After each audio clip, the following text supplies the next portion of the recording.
You're listening to Sox in the Basement, a production of the Broadcast Basement Limited, where every show is 30 minutes of good and comes from a basement bar on the south side of Chicago. Pull up a stool, pour a cold one, and join us right now for Sox in the Basement. Heard everywhere podcasts can be found, and always at soxinthebasement.com.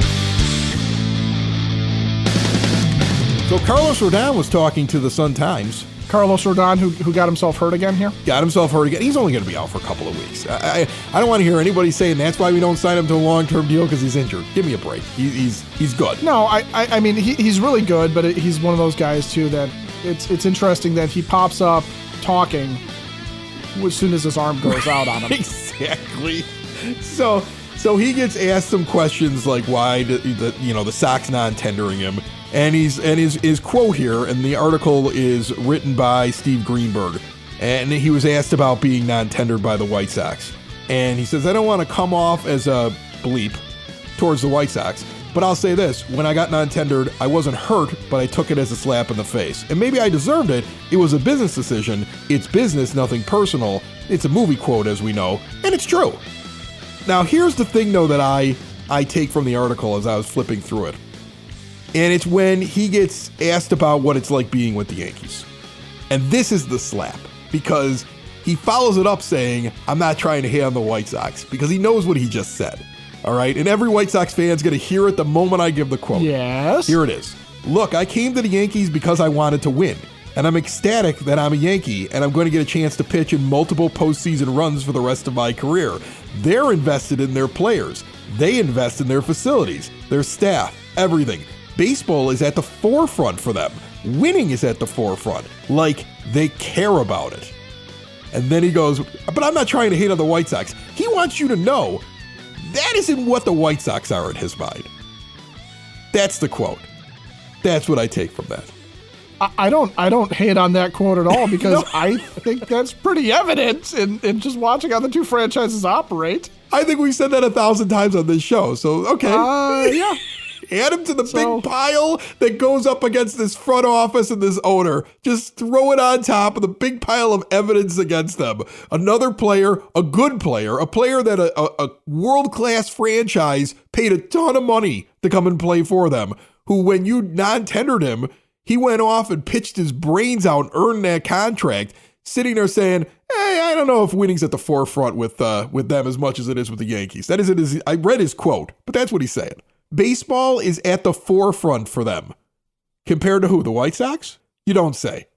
They're not concerned about winning? No. What?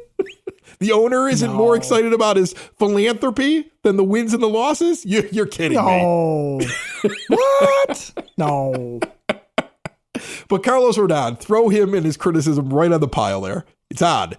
Just add it to the list with the David Sampson quote about coming in second place. Like all this, and just throw it right on top. Carlos is added to the list. Yeah. This Sunday, March 12th, the Southside Irish Parade up Western Avenue. We will be in the epicenter of it at Cork and Kerry, 106th and Western. It's going to be a great time. Ed, myself, going to be there. All kinds of swag, going to be there. We'll raise a pint. You should be there. Get out and join us for the biggest parade that comes to this area. One of the biggest parades in this country at Cork and Kerry. And then throughout the season, make your way down to 33rd and Princeton in the shadow of the ballpark. Cork and Kerry at the park, the official sponsors of Sox in the Basement. And the games are going to be moving quicker. So, I would suggest with all this extra time that's getting taken off with the game clocks, and we're seeing it, it's almost a half hour shorter, these games right now in spring at this point compared to last year. You don't need to rush out of the parking lot anymore. Post-game at the Cork is going to be lit. It's part of your ballpark experience. See more at corkandkerry.com. I'm changing my stance on the WBC to I don't want anybody there except for Yoan Moncada right now. I'm done now. Not a radical departure from your prior stance, but no, yeah, I was fine with the players going. It didn't really bother me because I was like, well, let them go play. Pitchers I worry about because you're putting innings on those arms. And you watch that as the season goes on, where all of a sudden a guy isn't available for a couple of starts. Like, we always worry about injuries with players, right? Because we've been snake bit so many times as White Sox fans. But the vast majority of players in the WBC are going to go play and come back and be fine. And so I don't normally worry about position players, but now I'm watching what's going on in camp, and I'm seeing, Pedro Grifol sitting there telling people like, yeah, I'm looking at everything from a 7 to 10 day period. And I'm not even looking at the end of spring training right now. And he goes and he has a team meeting and he goes, okay, this stuff you guys have been doing, we're going to knock that off. We're going to focus on fundamentals. We're going to do this thing here. We're going to do this thing here. Go. And trying to get that reaction out of them and trying to teach them his way, this new White Sox way. And I don't know how much stock I put into it because, whenever I hear that kind of stuff, I go, okay, well, let's see it happen on the field. Let's see it in the regular season. Let's see if there's really a change, that this team, like, philosophically just plays different and plays smarter baseball, and how much impact can a manager really have. But the thing is, how much impact can he have when he doesn't have all the guys in camp that need to work on some of the stuff he's talking about, that are going to make smart plays? Because at the same time that I'm hearing him talk about, smart play and what we want to do and how we're going to do things, I'm watching a WBC highlight of Luis Robert making a terrible base running gaffe. Right? So I'm sitting there going, man, he needs to be in camp so his manager will yell at him for that. Well, and you ask, where can a manager make a difference? And you can't confuse the impact managers have on wins and losses directly by the decisions that they make in game versus what they do and how they get their guys to play, right? And that was one of the things that we were looking at last year with Tony was he trying to go back to an Oakland A's offense of high on base, have guys hit singles, keep the line moving type of thing, and taking the bat out of the hands of the power hitters, and not really doing the 2022 version of Major League Baseball. With Grifol trying to get them to make fundamentally sound decisions and when he wants them to run and under what circumstances he wants them to take an extra base and, hitting the cutoff guy and positioning and all that stuff, that he does have an impact on, because he's got to basically set the expectations for the players. Whether or not they actually follow him is another story, but he at least has to be able to set the expectations. And you're right. If they're away from the team, he's not in their ear saying, I don't want you to do that. I don't want you to go after a ball like that in the outfield. I'd rather you just play it off the wall. I don't want you to take an extra base in this situation. I'd rather you just take the single. I don't want you to steal here. Okay. This is not a situation in which you have the green light. All of those things are true. This article, Chris Towers wrote this at CBS Sports. It focuses on fantasy baseball, but I always love reading these because they're all talking about, evaluating a player and trying to figure out like what's his track for this year. And they made a list of like 10 Major League Baseball players to watch in the WBC and see what they're going to do, because it might tell you whether or not it's going to be the same as last year or if it's going to change. Now, he starts off talking about Robert, saying the biggest issue for Robert in his career has been health. So we primarily just want to see him get through this unscathed. However, we'd also like to see him driving the ball in the air consistently after his launch angle dropped to a career low 10 degrees last season. Robert still made plenty of contact and hit the ball hard, but it was too often on the ground. We want doubles and homers, not singles. And that's what they're looking for from Luis Robert in the WBC. How much of that do you think is because of the fact, though, he was swinging with one arm for part of the year and trying to go out there and play when he was probably injured? I think it's got something to do with it, obviously. You're not going to have the same swing when you're only swinging with one arm. And I think launch angle is probably one of those things that when you're hurt is going to suffer, because it takes control with your hands to be able to really command the bat that way, right?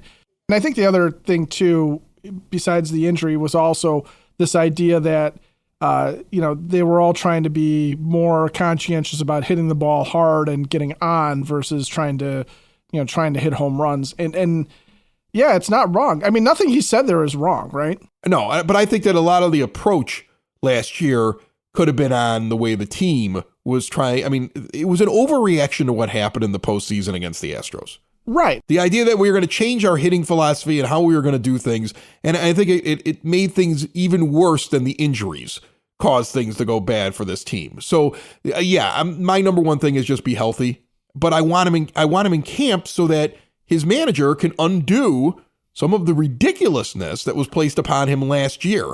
And that's what worries me. I worry about Tim Anderson getting used to Elvis Andrus in the exchange between second and short because now he's at the WBC. And we got a guy who's never played second base who's got to get used to that. And the guy who's going to be his partner for the majority of games this year isn't in camp with him. Those are the things that concern me. And that's why I'm completely, totally anti-WBC at this point. I want them all back. I see Eloy Jimenez in right field. I'm like, get him back here right now. Wrap him in bubble wrap and ship him back.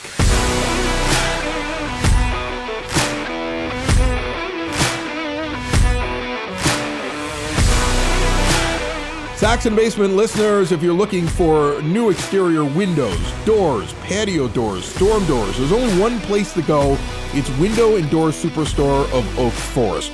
No high-pressure sales. Nobody's showing up, sitting in your living room, sitting at your table, putting their feet up on the couch. None of that is happening. They're not bringing in a bunch of rickety old doors they've walked into everybody else's home that really aren't representative of what you're going to have in your home. You got to imagine everything and look through a catalog, and then they don't want to leave because they're like, come on, if you sign today, you're going to get a couple percentage points off. None of that stuff. Forget it. They're going to give you a great price. They're going to have you come to their superstore location. You're going to look at everything in person, full size. That's how they have it set up. Owners are in the showroom. They're on site. They don't farm out the work. It's all of their employees. So they are with you from the beginning to the end. They've done that for 40 years. Been in Oak Forest since 1985, and all major brands are custom made with no stock items. That way you get a perfect fit. Stop in and see the Window and Door Superstore of Oak Forest. Make it your first stop when you're thinking about making these additions, these improvements on your home.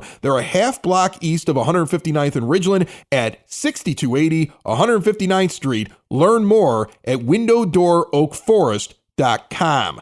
I was looking at Pedro Grifol's lineups for the last couple of weeks down in spring training. Why do you think I was doing that, Ed? Because that seems like a crazy thing to do at this point in spring training. Well, I would say crippling boredom, but I'm going to go out on a limb and guess you probably noticed a pattern developing. I did. And the reason that I went to look was because he made a comment recently that Andrew Benintendi in the 3 spot was by design and was not a mistake. Which was an interesting comment, because what manager is going to sit there and go, wait, where did I hit him? Hey! Hey, did nobody... I didn't want him... All right, that was a mistake. We assumed him in the 2 spot because that's where he's played the majority of his career. And we're like, that makes sense. He's going to play there. He's going to be really good. A lot of teams put, better hitters in the 2 spot. But, Benintendi's been there for a while. What he's doing, though, is he's putting him in the 3 spot. So I was like, okay, let's go back and see how often has he actually used him in the 3 spot. And then just by looking at that, I saw other patterns. I'll start on February the 27th. Tim Anderson's leading off. Benintendi's in the 3 spot. Your 2 spot is Luis Robert in between the two of them. Eloy Jimenez is 4 with Moncada, Vaughn, and Grandal going 5, 6, 7. The 28th, he does the same thing. Anderson, Robert, but now he's resting Benintendi. So Yohan Moncada goes in that slot. Eloy Jimenez is batting in the 4 spot. What he's doing is there's set spots as I flip through. The 1 spot's always TA until he leaves for the WBC. Right. If Andrew Benintendi is playing, it's always Benintendi in the 3 spot. If Eloy Jimenez is playing, he's always in the 4 spot. And if Luis Robert is playing, he's always in the 2 spot. Your 1, 2, 3, and 4, Anderson, Robert, Benintendi, and Jimenez, they have not, at least when I look back, let's say starting on the 27th, I started there. Okay, I figured a couple days, let everybody get used to things, and then I just started going through lineups. When those guys are in the lineup, they're always in that position. Those are their set spots. I think it's very obvious as I go through it. Like he might, when somebody leaves, right? So when Robert left, then he starts playing with the 2 spot. Andrus has been in there. Vaughn's been in there. I think Oscar Colas was in there once. When Anderson leaves, he plays with the 1 spot. I've seen Colas up at the top a couple of times. He's giving him a bunch of at-bats. He's like, here you go, young man. Get up there and let's just get you at the plate as many times as possible. I want to see what you're doing. When Jimenez left, now he plays around in the 4 spot. Okay, I think I've seen Jake Berger slide in there a couple of times. Right? And so Benintendi isn't going anywhere. So he's just sitting in the 3 happily. But those top 4 spots, that's the lineup. And so what I know Tim Anderson makes sense in the 1 spot. I'm not even going to go through where he's at in the 1. I think we've done that before, and that's where he's going to be. Luis Robert, this guy's like the key to this season. In his career, And at 56 games that he's played, about 243 plate appearances, 304 with an 872 OPS in the 2 spot. I'm fine with that. Yeah, that's good. Benintendi was interesting because even though he's played in the 2 spot for most of his life in the batting order, 306 games with 1,371 plate appearances in the 2 spot, he's done 94 games with 394 in the 3 spot, and it's one of the best places. In fact, I would argue it's the best place that he hits in any lineup for his career. An 811 OPS and a 293 average. Eloy Jimenez is the most intriguing one, though, and this is why the back end of the lineup, whoever goes 5, is going to mean so much. Because Eloy, his best spot has been in a very small sample size. I think it's 94 plate appearances. He killed it when he batted in the 3rd spot so far in his career. When he bats in the 4th spot, he goes down a little bit. He goes from like 367 in the 3 spot to 263. But his OPS stays at about 807. He gets even worse in the 5 spot. Average goes down, the OPS goes down. Why is that? Because as you go down the lineup, you have less protection. Eloy Jimenez needs protection. He should have a monster year this year, but whoever's in the 5 spot may be one of the biggest decisions that has to be made. And looking at the lineups, he still hasn't figured out exactly who that is, Ed.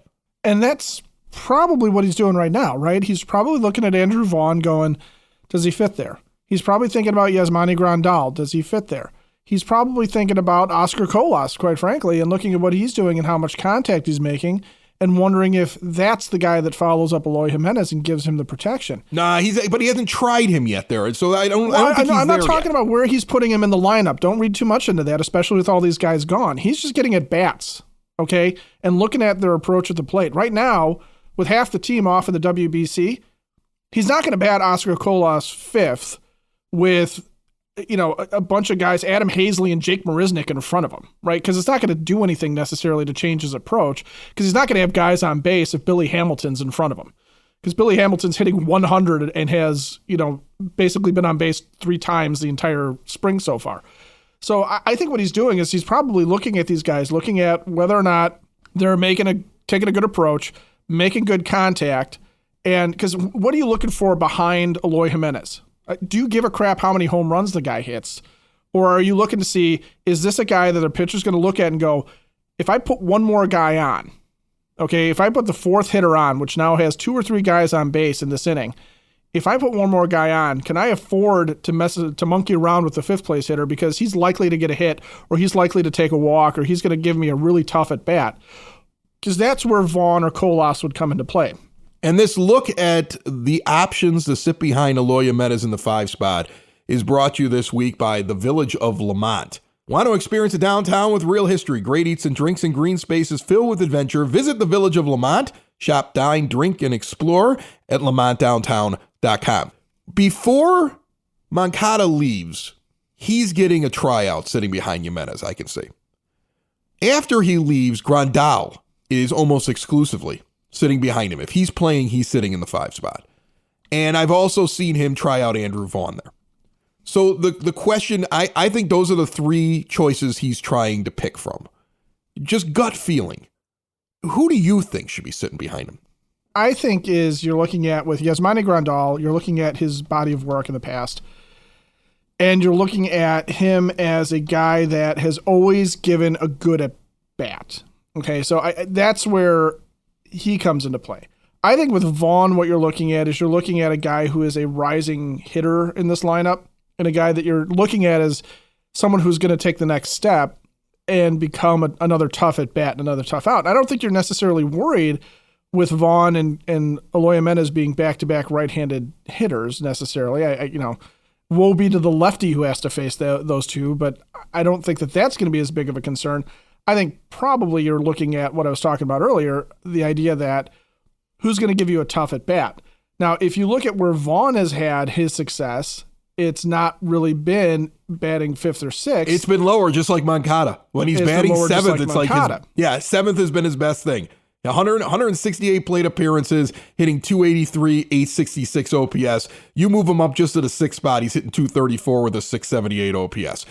You put him in towards the middle right now, he pretty much reacts the same way as Moncada. That's why I would lean towards Grandal, because I would just sit there and say, switch hitter, if he's healthy, if he's playing well, he's a guy who's a veteran who is, if he gets going this year, should make at least a pitcher think twice, because that's what you need. You need something protecting Eloy Jimenez, because I think when you look at him and where he's placed in different lineups, when you don't have somebody behind him that's any kind of a threat, they're going to pitch around him, and he sees a drop in his production. So, I mean, that's the guy I'm leaning towards. And I think it's Grandal, and I think the dark horse is Oscar Colas. And here's why. Why? But you don't like Colas because you said he's going to strike out all the time. But here's why I think Colas is a dark horse there. Because if he shows in spring here that he can be dangerous enough, even with the strikeouts, I think he's a guy that could occupy that spot with the idea that Yasmani Grandal helps protect him as well, okay? I really do think it's probably more Yaz, when he's in there, is batting fifth, protecting Eloy Jimenez, and then you've got Colas being protected by Vaughn and Moncada, with Elvis Andrus hitting ninth. I think what would happen when Yaz is not playing, and it's Sebi Zavala, because Zavala does not belong in that slot, I think that's where you're going to have the struggles that are on the days when Yaz isn't playing, because either Vaughn is going to have to level up and take over that dangerous bat position that we think he can still morph into, or Moncada's going to have his head on right and be a guy who's taking a better approach. Because otherwise, I think you're going to have a situation there where Colas maybe has to come up because he is considered just to be the most dangerous.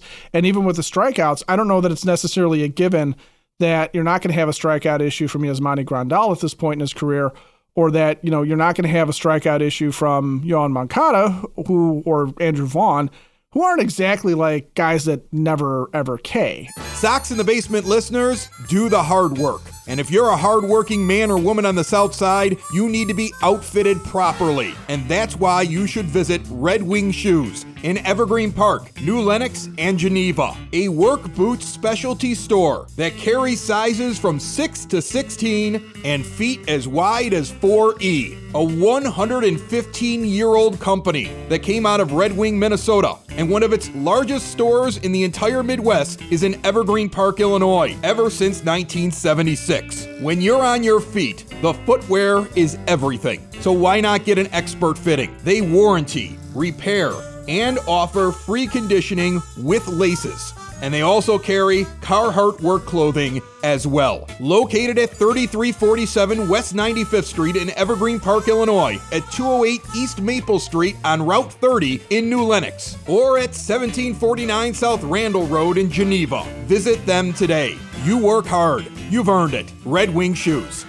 So with all the questions from 5, 6, 7, and 8 in the lineup, it really becomes important that Tim Anderson is Tim Anderson this year. It's really important that Luis Robert becomes the star that he's supposed to be. It's really important that, Andrew Benintendi just continues to be what Andrew Benintendi is. In fact, for a guy who wasn't on the team last year, I'm most confident in him. Plug him in the 3 spot, look at his career numbers, I'm good. Just do it, Andrew. Because I don't have any White Sox angst on him. Right? I don't sit around and go, oh man, these are Benintendi's flaws. Because I don't really know his flaws as much because I don't watch him on a regular basis like I've watched these guys over the last couple of years. And then Eloy Jimenez, there's a lot of people projecting him to have a monster year this year. You can look at national projections in the fantasy baseball world. They've got him really high amongst all outfielders in baseball. They really do, when they're projecting them out. He's going to have, I've seen suggestions of 40 home run season. 40 home run season and an average near 300. Like the way that they've kind of looked at things when he was healthy and when he's in a groove and when you see him without any kind of problems, this is what he does. And if you get a full season from this, I see these pie in the sky numbers from him, but it does matter who's sitting behind him. So I think one of the questions is who sits behind him. And the other thing is, will those guys in the top 4 be as advertised and what's expected? Because you know what? If they're not, it doesn't matter how they slot 5, 6, 7, and 8. It has no bearing on it, because if those guys aren't consistent and healthy and driving the lineup, it'll be a long season. Well, you want to talk about White Sox angst on a guy? I'm sitting here bagging on Andrew Vaughn's strikeout rate. It was 17.3% last year, which is well below the league average of 22.8%. So that's how much White Sox angst we have on guys, is that you sit here and I can talk myself into Andrew Vaughn is going to have strikeout problems on par with Oscar Colas, a rookie. And there's not even stats to back that up. There was like no basis in what you said. Right. But I think it's a valid ththing, though, to sit there and say that Eloy Jimenez at the 4 spot does need 5 and 6 to at least be dangerous enough that a pitcher is not just going to walk him, pitch around him, and then get him to do something, which I think he will start to do, which is chase to try and get something done.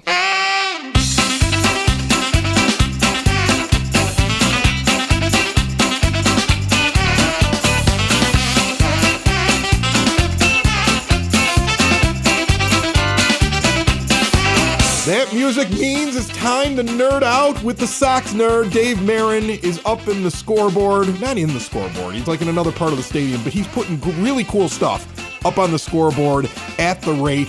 He's going to be out there again. He was delayed. He normally has been on the Tuesday release of Sox in the Basement, but you had to go get your ID, right? Yeah, had to take care of a little paperwork, and it all worked out. So even the staff over at the stadium now getting ready for a new season, which I think is going to be pretty good. And I'm excited. Yeah. I'm going to tell you something. I said it on this show. Elvis Andrus is not the first choice in free agency that you want, but there's a lot of upside to things he can bring to the team. And right now, he's kind of making you excited with his glove and the fact that he seems to be a pretty steady voice coming out of that locker room. He's going to be at second base starting most games, and we've been moving around the horn and checking out different positions with Sox Nerd each and every week, and Dave here has second base ready to break down on Sox in the Basement today. So go ahead and take it away, my friend. Chris, you remember Micah Johnson? Yes. Why the heck am I talking about Micah Johnson? Well, Micah was the last Sox player to play his first big league game at second base on opening day. And that happened in 2015, and it appears that's what's going to happen with Elvis this opening day.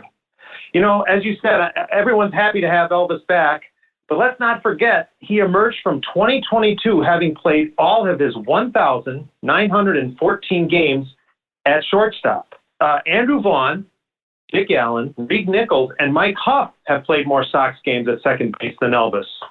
Elvis's only appearance as a pro at a position other than shortstop was one game covering 2 innings at second base for the Braves Rookie League team in 2005. One game in center field in the Venezuelan Winter League, and one game in right field also in the Venezuelan Winter League. That transition will be one of the most interesting storylines to watch early in the season. Hopefully, Chris, Elvis lasts longer than Micah Johnson, whose Sox career was all of 36 games in 2015. You know, last week we nerded out by talking about the stability the Sox have had at first base on opening day. And I stumped you with Greg Norton. Do you remember that? I remember it. That ain't the case at second base. Unless the White Sox reacquire Josh Harrison and start him on March 30th in Houston, this will mark the 11th year in a row the Sox have started the season with a different player at second base. Do you want to take a crack at who the last Sox player was to start consecutive opening days at second base? Oh man, it's got, I mean, like what is it? That's like around 20, it's 2012, 2011, yep. 2012. 2012, 2013. Gordon Beckham. It was Gordon Beckham. So since Beckham repeated as the Sox opening day second baseman, Marcus Semien, Micah Johnson, Brett Lawrie, Tyler Saladino, Yoan Moncada, Yolmer Sanchez, Larry Garcia, Nick Madrigal, and Harrison have all started at second base on opening day for the Sox.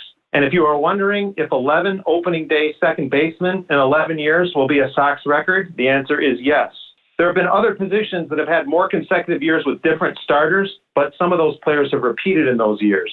The closest position with no repeats, it's first base with 10 from 1908 to 1917. So there it is, Chris. Not a lot of continuity at second base. No, I think it's pretty obvious that the current front office could care less who's out at second base. It's like the afterthought of the team, isn't it? By the way, Nerding Out with the Sox nerd Dave Marin brought to you by the law offices of Parente and Norm. When you've been injured, you need a team that will do what it takes to fight for your rights. The insurance companies only care about one thing, the bottom line.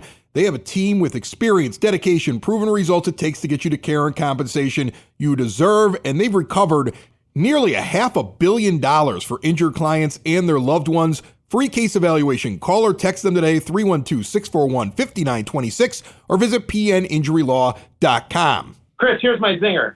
Wait, you got a zinger? Okay, here's the deal. If you surprise me, if you shock me, if you blow my socks off, which I'm sure you're going to do, first beers on me, Cork and Carry, Southside Irish Parade. Go. With Elvis Andrus probably starting fresh at second base on opening day, I found a few other recent examples of veteran Sox players starting at a completely new position on opening day. They are Diane Viciato in left field in 2012, Jose Valentin in center field in 2001, and Kenny Williams at third base in 1989. Ken Williams at third base in 1989. What a mess of a team. And now I owe you a pint. Sox in the basement. Sox in the basement.